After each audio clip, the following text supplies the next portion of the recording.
Support comes from Seattle Restored, revitalizing Seattle neighborhoods with creativity and commerce. Over 95 vacant storefronts have been transformed into vibrant pop-up shops, window art installations, and artist residences. Explore current and past locations at seattlerestored.org. You're listening to NPR. You care about local politics. But it can be hard to keep track and understand how it affects you. I'm Scott Greenstone. And I'm Libby Denkman. And on Sound Politics, we talk about this and the other Washington like normal people. As normal as we can pretend to be. We get beyond the headlines, ask the tough questions, and tie the big stories back to our own backyard. Sound Politics. Listen now on the KUOW app or wherever you get your podcasts.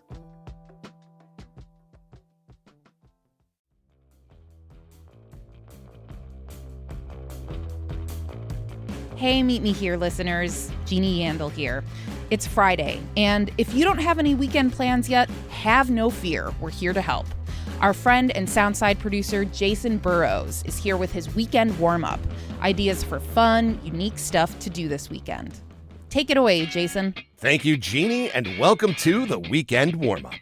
Let's start by going to the movies. January is generally a terrible month for movies. Studios know that people are going back to work after the holidays and aren't really darkening the theater doors, so they toss out all the movies that they don't think have a great chance of succeeding. But that doesn't mean that there isn't anything worth seeing. The Sundance Film Festival has brought their short film tour to Seattle. It's 7 short films packaged into a feature-length offering, and 2 of them are festival award winners. Showing started this past Wednesday and will run through Thursday the 22nd at the Northwest Film Forum up in Capitol Hill. This weekend there are screenings at 7 p.m. on Friday, then 4 p.m. and 7 p.m. on both Saturday and Sunday. The rest of the opportunities are listed on the website. Now, from film to newsprint, or rather a book written by a newspaper guy. David Horsey is a Pulitzer Prize-winning editorial cartoonist for the Seattle Times, and he wrote a book, and he's going to be at Elliott Bay in Capitol Hill to talk about it. It is his very first novel. It's called Beach of Stars, and you can check it out from 7 to 8 p.m. on Friday up in Capitol Hill at Elliott Bay Book Company. Next, let's head to the DoubleTree down in SeaTac for OrcaCon. Seriously, OrcaCon is one of my favorite local conventions. It is billed as a cozy, inclusive tabletop games convention with a focus on diversity, inclusion, and accessibility. Basically, it's a chance to play tabletop games with really chill people. It's a super fun event, and it's great for folks who don't like the huge crowds at Emerald City Comic Con or PAX. OrcaCon starts at 10 a.m. on Friday and ends at 6 p.m. on Sunday at the DoubleTree Hotel in SeaTac. Next, another convention, and this one geared toward those of us who gravitate toward J.R.R. Tolkien's quote, "Not all who wander are lost." If you like to travel or are thinking about dipping your toe into international waters, the Seattle Travel and Adventure Show takes over the Seattle Convention Center both Saturday and Sunday with a big lineup of speakers, presentations, and opportunities to buy stuff. There are 3 different theaters: the Travel Theater, the Destination Theater, and the Savvy Traveler Theater, each with a rotating cast of speakers. And Rick Steves is going to be one of the keynote speakers. It looks intriguing. I'm tempted to go check it out myself.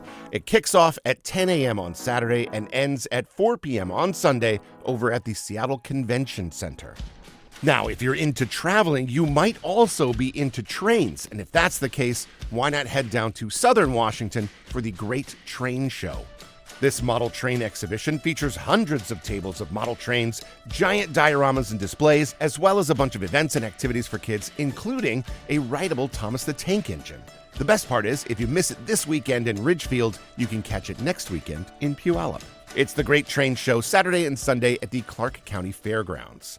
Now, in the immortal words of Jerry Seinfeld in The Bee Movie, "You like jazz?" This event is not about jazz, but it is about Bach. What? The Seattle Bach Festival presents From Vivaldi's Venice to Leipzig, Bach's Italian inspiration. Apparently, Bach was really into Vivaldi's music, and you can see, or more accurately hear, how it inspired his own work. And there may even be some dancing. Friday evening, you can catch the show at Christ Church in Tacoma. Saturday evening, they're performing at Shorewood Performing Arts Center in Shoreline. And Sunday afternoon, the show is at the Cornish Playhouse at Seattle Center. Last but certainly not least, a fun event on Saturday evening down in Georgetown. Jules May's Saloon is throwing a prohibition party. It starts with a 7 p.m. screening of the 1943 comedy mystery film The Lady of Burlesque, based on the book by Gypsy Rose Lee. Then at 9 p.m., the party culminates with a burlesque and drag cabaret show featuring one of my absolute favorite performers in Seattle, Polly Wood. She's going to be joined by Vanessa the Witch, Carmen Caliente, Chastity Honeydew, Bettina May, and more. The film screening starts at 7 and is first come, first served. The burlesque show starts at 9, but you'll need tickets in advance. And as of this recording, VIP front row tickets are still available. It's all happening at Jules May's Saloon on Saturday evening in Georgetown. Oh, and one more thing. As you may know, I have been following along with the Seattle Torrent, our local professional women's hockey league team, and they are playing on Sunday morning against the Minnesota Frost in St. Paul. If you want to catch the game with a bunch of fellow fans, the official watch party will be at Rough and Tumble in Ballard. Doors are at 10, puck drop is at 11. So come for brunch and watch the Torrent avenge their early season loss to the Frost. And that is it. As usual, we will have links to all of these events down in the show notes. And if you would like to suggest an event for future installments of the segment, shoot us an email, arts@kuow.org. Thank you for listening to Meet Me Here. I am Jason Megatron Burrows. And that's what you could be doing this weekend. It can be hard to keep up with local news, but the Seattle Now podcast makes it easy. We bring you the stories from around the city that you need to know twice a day, every weekday. Seattle Now brings you quick headlines, daily news breakdowns, and Friday laughs to end your work week. Hosted by me, Patricia Murphy, and Paige Browning. Start and end your day with Seattle Now on the KUOW app or wherever you get your podcasts.